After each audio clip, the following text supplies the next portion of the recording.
Boa tarde, crianças! Hoje nós estamos aqui para fazer uma aula de língua portuguesa. Essa nossa aula, ela está no nosso livro, vai da página 35 até a página 43, tá? Está dividido aí em dois assuntos. A primeira parte da nossa aula de hoje é uma interpretação de texto, né? Vocês já estão aqui acostumados com a interpretação de texto, tá? O texto é Por que o camaleão muda de cor? E aí tá o texto muito bonito, muito interessante. Se vocês estivessem aqui, eu iria fazer como a gente sempre faz na sala de aula. Cada um de vocês ia ler um parágrafo. Mas, como vocês não estão aqui, não impede que vocês façam isso em casa, com a ajuda da mamãe, com a ajuda do papai. Peçam para cada um ler um parágrafo e aí vocês vão ler esse texto e vão fazer a atividade que está relacionada a ele, que está na página 36.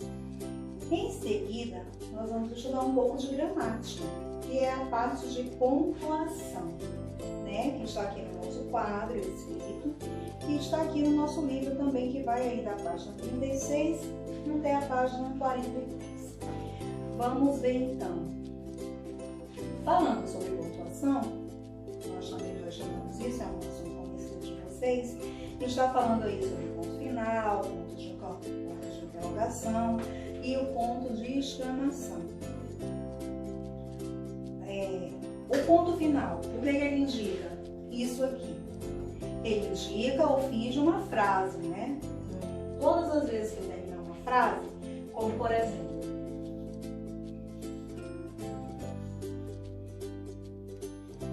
o bolo está gostoso.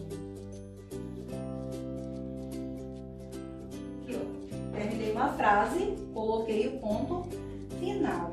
Agora a gente vai ver para que serve o ponto de interrogação, que é esse ponto aqui. Vocês também já sabem para que esse ponto serve, né? Toda vez que nós utilizamos esse ponto para fazer uma pergunta direta, um questionamento, como por exemplo,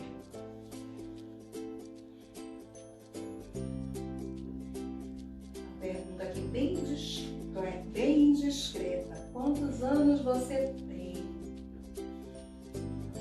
Verdade? Quantos anos você tem? Aqui um ponto de interrogação para essa pergunta, tá certo? E agora o ponto de exclamação, que é esse aqui. Quando é que a gente usa esse ponto? Esse ponto aqui, ele é usado para indicar o que? Você está expressando alegria, tristeza, surpresa, espanto, né? Uma ordem, uma indignação. Aí nós usamos esse ponto aqui. Por exemplo, vamos ver uma frase aqui.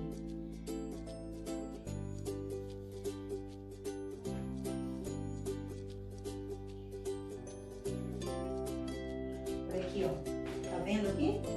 Uma frase de espanto, né? Ufa, que medo, né? Aí eu coloquei aqui a pontuação, o ponto de exclamação, para expressar isso aí.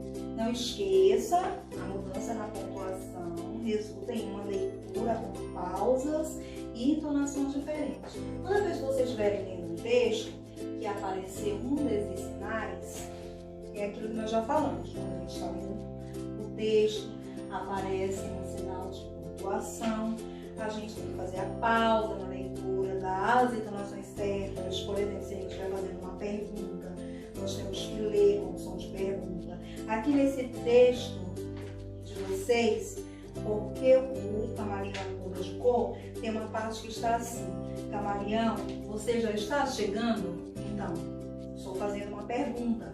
Automaticamente eu tenho que mudar a entonação de como eu estou falando, para que seja transmitido que eu estou fazendo uma pergunta. Entenderam? Então vocês não devem esquecer isso. Nunca esqueçam, quando estiverem lendo o texto, que apareceu os sinais de pontuação, mudem a forma como vocês estão lendo, dando essa entonação que é importante para que o texto seja compreendido. Bom, aí vocês vão fazer uma atividade, continuando na página 36, relacionada a esses sinais de pontuação.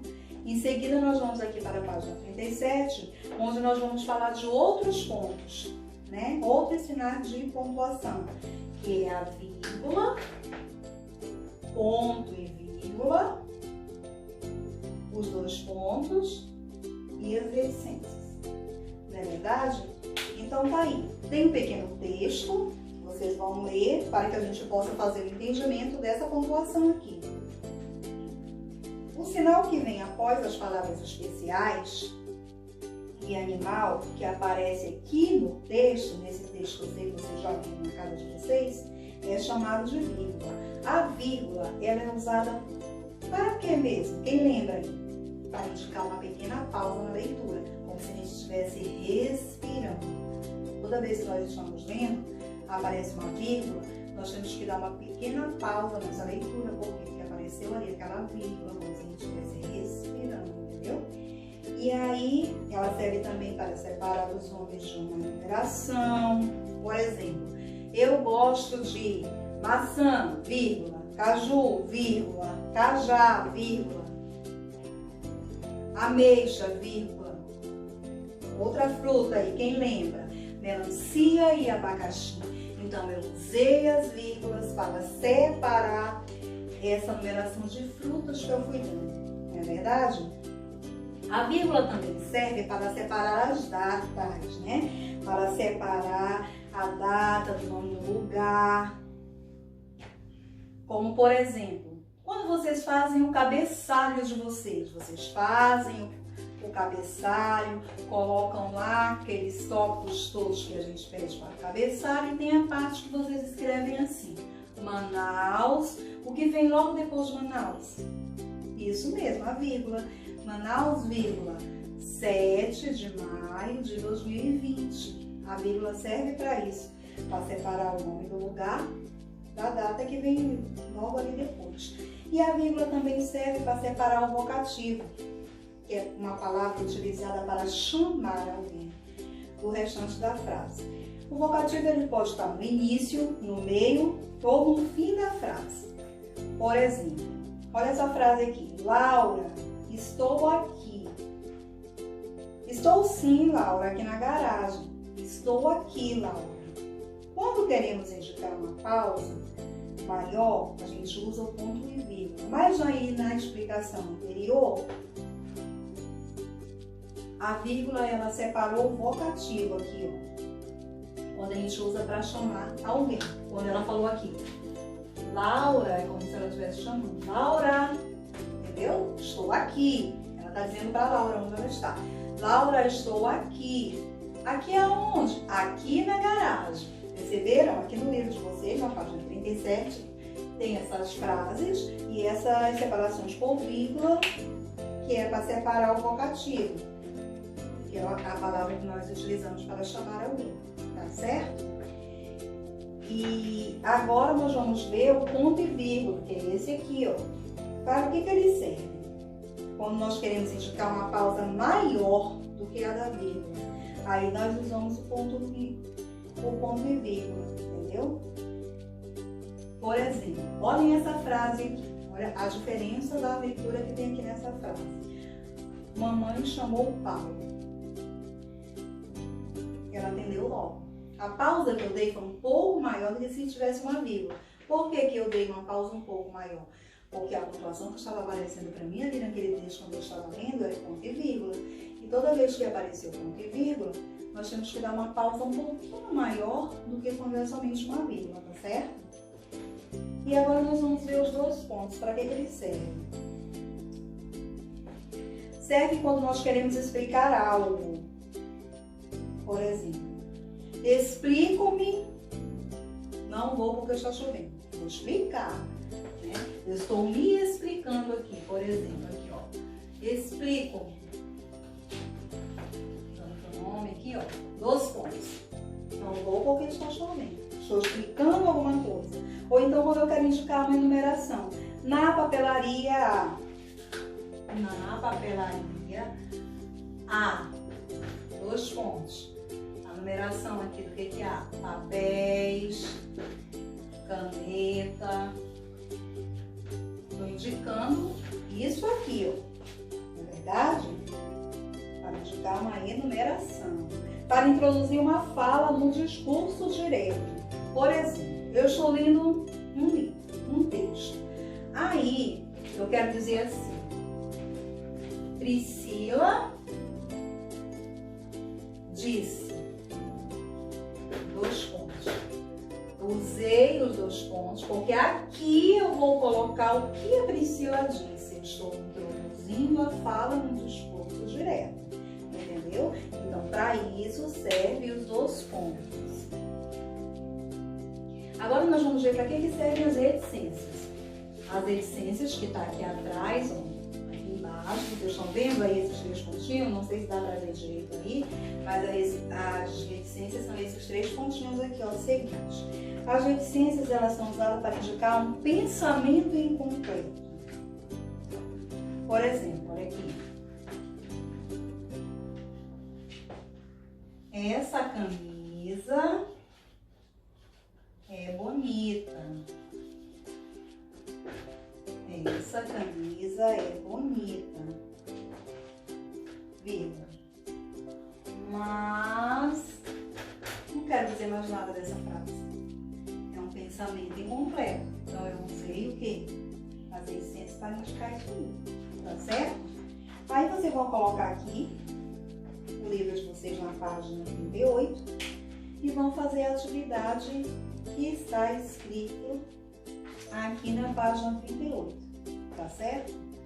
Em seguida nós vamos ver aqui na página 39 que tem um outro texto que fala por uma alimentação saudável. Tá escrito aí o texto direitinho, tá a explicação do texto. Quem tiver alguma dúvida referente a esse texto, você pode estar tirando essa dúvida comigo lá nos nossos canais, que serve para isso, para esclarecimento de dúvidas. E aí a gente vai estudar um pouco de ditongo, hiato, consonantal, tritongo, dígrafo, coisas que vocês já estão familiarizados. E em seguida a gente vai para a página 41, que também tem, continuando aqui o nosso pontuação. Agora nós vamos ver o que são os parênteses. Primeiro, o travessão, depois os parênteses e em seguida as aspas. Para que elas servem? Tá certo? Releia esse trecho da notícia que está aqui na página 41. Vamos lá, lendo comigo aí em casa. Já começa com isso aqui. Já expliquei para vocês o que significa isso aqui, né? Significa que tinha algo ainda antes dessa parte desse trecho que nós vamos ler agora. A dinâmica consistiu em descobrir os alimentos por meio de alguns dos sentidos. Sentir, distinguir cheiros e sabores. Muito bem. Além de indicar os diálogos no discurso direto, o travessão, esse que está aqui em cima, ó, pode ser usado para destacar alguma parte da frase, realçando uma informação sobre um dos seus elementos. Veja mais um exemplo aqui. Os 2 vasos das plantas, aí tem um travessão aí, o rosa e o azul. Aí tem outro travessão, ficarão na entrada do salão. Vocês perceberam? Foi indicado aí, ó, ele estava ali indicando, destacando uma informação que estava ali dentro da frase. Os 2 vasos de plantas, era aquele rosa e o azul, né? Eles iam ficar mais bonitos ali na entrada do salão. E para isso serve o travessão, para indicar a fala de alguém no discurso e também para fazer para dar essas informações, entenderam? Destacar essas informações aí sobre um elemento dentro de um texto. Agora nós vamos ver para que servem os parênteses. Eles são usados para isolar um comentário ou dar uma explicação. Exemplo, eu gosto de todas as frutas vermelhas, exceto de cereja. Eu não gosto de cereja. Então eu coloquei aqui na frase, eu gosto de todas as frutas vermelhas. Eu lembrei e vou dar uma explicação aqui. Ou então vou isolar esse comentário e vou dar uma explicação, exceto de cereja, que também é vermelha. Então, para isso servem os parênteses, tá? São usados para isolar um comentário ou dar uma explicação. Agora nós vamos ver para que servem as aspas. As aspas, elas são sinais usados para indicar uma citação ou dar um destaque a alguma expressão. Observe um exemplo retirado da notícia. Essa notícia que eu estou falando é a que está aqui na página 39. Abre aspas. propomos a elaboração de uma torta de legumes com queijo, massa de espinafre e bolos maçã, com canela e banana picada. Fecha aspas. Explicou Juliana. Vocês perceberam? Ela foi usada aí para dar um destaque a alguma expressão ou então para indicar uma citação, entendeu? Para isso servem as aspas. Agora vocês vão fazer a atividade aí na página 41, que se estende até a página 43. Lembrando que na página 43 já começam assuntos de frases, mas nós vamos deixar para a próxima aula, tá certo? Agora nós vamos fazer nossa aula de história. Nossa aula de história está aqui no livro de vocês. Deixa eu colocar aqui, com todo cuidado para não cair, tá certo? Espero que vocês estejam vendo direitinho aí as páginas, tá tudo para ver direitinho, tá? Então, a nossa atividade de história está aqui no livro de vocês, na página 392 até a página 394. Acharam aí? Encontraram? Então, vamos lá. Aí está falando do primeiro reinado, né? Então, a gente vai falar sobre o primeiro reinado, a gente vai falar das constituições brasileiras, tá certo? E para essa atividade, nós vamos responder ela no livro, mas também tem uma parte dela que vai ser feita no caderno de história. Não esqueçam, façam cabeçalho, verifiquem qual foi a atividade anterior, se foi a atividade 4, essa consequentemente vai ser a 5, e assim sucessivamente. E você vai colocar lá o assunto da atividade. Deixa eu apagar aqui para colocar aqui para vocês. O assunto da atividade de ciências você vai colocar assim, de história. Corrigindo aí. O assunto da atividade é Constituição. Constituição. Tá certo? Você vai colocar aí Constituição. Esse é o assunto, tá bom? Então, vocês vão fazer, lembrando, esse assunto que eu vou dar agora, essa aula, vocês vão responder no livro, mas tem uma parte que vai ser no caderno de história. Façam o cabeçalho, verifiquem o número da atividade, tá certo? Se for a atividade anterior, qual foi o número? Coloquem o número lá corretamente, você sabe que a professora Priscila gosta de tudo certinho, né? Entre parênteses, o assunto é Constituição, para que você responda a atividade no caderno. Vamos lá. Primeiro reinado. Dom Pedro I era o imperador do Brasil. Depois da proclamação da independência, o que foi que aconteceu? Dom Pedro foi coroado imperador e recebeu o título de Dom Pedro I. Os primeiros anos após essa independência do Brasil foram muito difíceis, e especialmente nas questões políticas. Ocorreram muitas revoltas nas províncias, né? Grupos que não aceitavam a independência. Também foi necessário lidar com a demora de alguns países em reconhecer que o Brasil agora era um país autônomo, né? Tinha países ali que não queriam reconhecer isso de forma alguma. Então, os primeiros anos depois da independência foram anos bastante complicados. Assim, durante o primeiro reinado, o país enfrentou problemas econômicos e sociais, agravados por questões políticas geradas, entre outros fatores, pelo autoritarismo de Dom Pedro I, que acabou abdicando do trono apenas 9 anos após assumir. Então, passou 9 anos ali no poder. Ele era uma pessoa muito autoritária, né? Mas aí ele acabou abdicando ali do trono por conta disso aí. Bom, o autoritarismo aparece aí no livro de vocês, no texto. Vocês têm o dicionário em casa, pesquisem qual é o significado dessa palavra, tá certo? E em seguida nós vamos entrar na parte da Constituição de 1824. Dom Pedro I, ele convocou em 1822, deixa eu colocar aqui, 1822, que foi que ele fez? Ele convocou uma Assembleia Nacional Constituinte para que fosse elaborada a primeira Constituição do Brasil.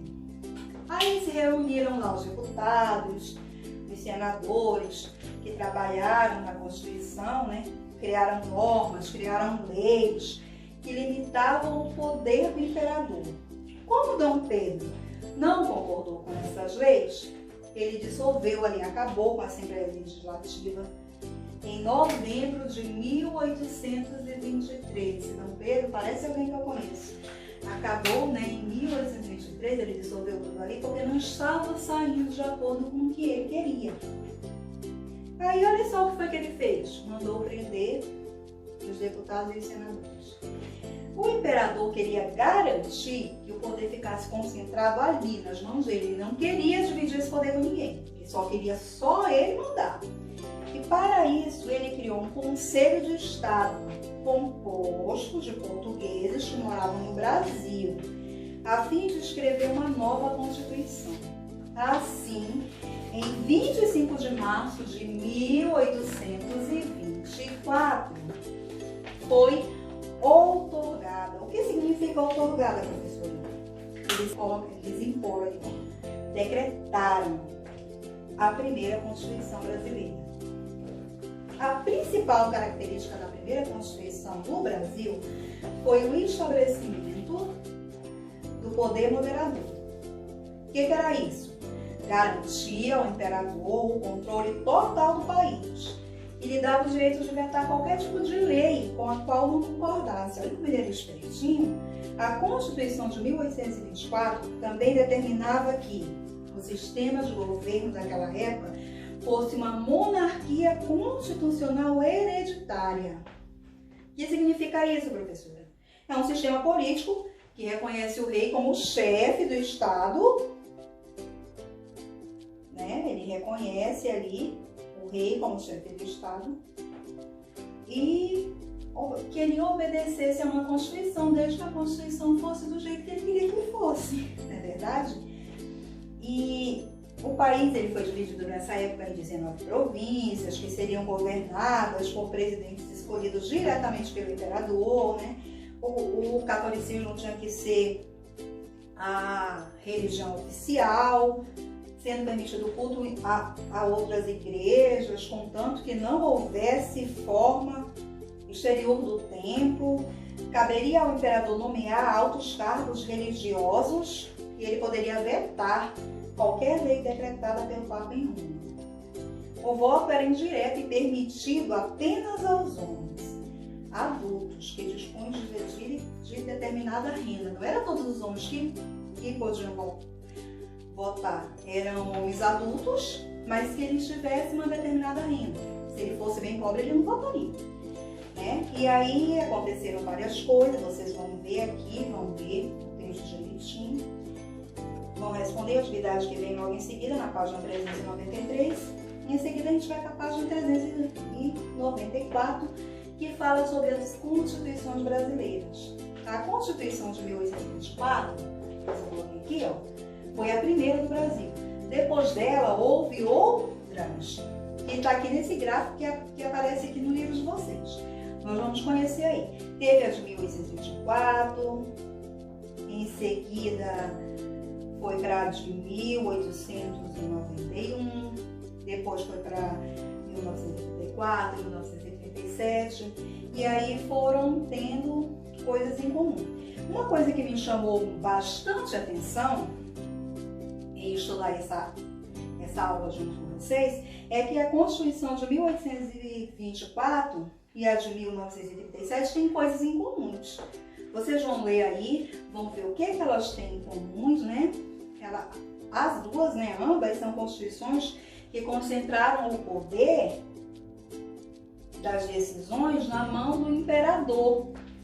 Em 1824, que era a época do imperador, e na mão do presidente, que em 1937 já era o presidente. Essas duas constituições, elas concentraram o poder ali só na mão deles dois, entendeu?